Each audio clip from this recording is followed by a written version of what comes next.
Well, hey there, guys. I'm Axel the Beast of ZeldaEngine.net, and I hope you guys enjoyed the marathon. This is a video I promised I was going to do as soon as the marathon was done. I think I lied and said it was going to be 2 weeks. I think it's technically only been one. I'm not entirely sure, but if so, I guess I lied. I wanted to discuss a compromise of sorts for the controls for Zelda Wii U. As you guys know, well, maybe you don't know, I did a prediction that the next Zelda game on the Wii U was going to use motion controls like Skyward Sword had, probably tweaked, but, for the most part, the same controls. And, recently, Nintendo, I think it was Miyamoto, said that, they were considering changing the controls, which may just mean, easily could just mean that they're going to only tweak them or improve them, but it could also imply that they're going to skip the motion controls entirely.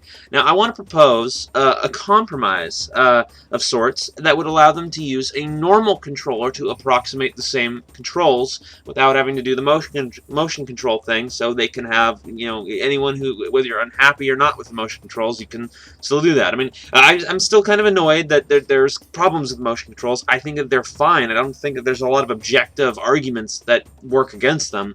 But, if there's a compromise that can work, sure, let's do it. And I think I've got one. And this is kind of funny because I believe prior to Skyward Sword, I said that there was no way that this could work on a normal controller. I'm not entirely sure what I was thinking. Maybe I was just being difficult, or maybe I just didn't think of this. I'm not sure why. Or, maybe it actually has to do with the fact that it kind of relies on a clickable joystick, click, click, click, which the Wii didn't have, but the Wii U does, making it perfect now. Now, here's the idea. Okay, this doesn't apply to most of the stuff like aiming the beetle or the swimming, because that just works with a joystick. You can easily just go, you just navigate with it like you do with going like this and all that. You can do the same thing. It just won't be motion controlled. But what I want to talk about here is the sword play. Now, you have the Wiimote. You go like that. You can go in 8 directions, right? Well, guess what a joystick can do? Well, it doesn't matter which one I use. It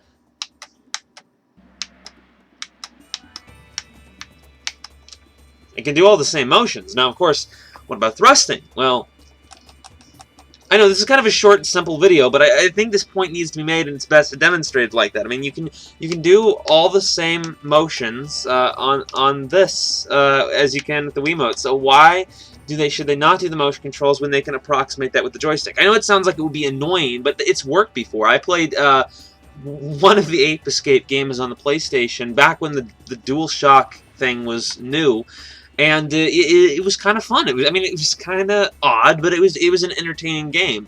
And actually, Metal Gear Solid 2's somewhat underused sword uses it as well, although you don't really need to keep track of swinging direction very much. But I think that they could easily make it so it could work with regardless of control scheme, and it can be almost like Pikmin, where you have a lot of different control schemes you can choose from. And either that could work. You could have the Wii Motion Plus, where it plays exactly like Skyward Sword. You can have it on the Wii U tablet, which controls like I said, but you also could have the tablet screen, or excuse me, the gamepad screen as like a quick inventory. It'd be awesome. And then you could also do it on the Pro controller, where it's the same thing. You just don't have the quick inventory. I think that this is an amount of customization that would be great for the next Zelda. And I honestly think it'd be kind of dumb if Nintendo didn't do this, even if they were going to go with motion controls and weren't concerned about the critics. So yeah, tell me what you guys think, but I guess this is not much of a big deal video, but I wanted to get it out of the way, and I thought it was best to do it as a video as opposed to an article, because that would be really boring. And yeah, see you guys later.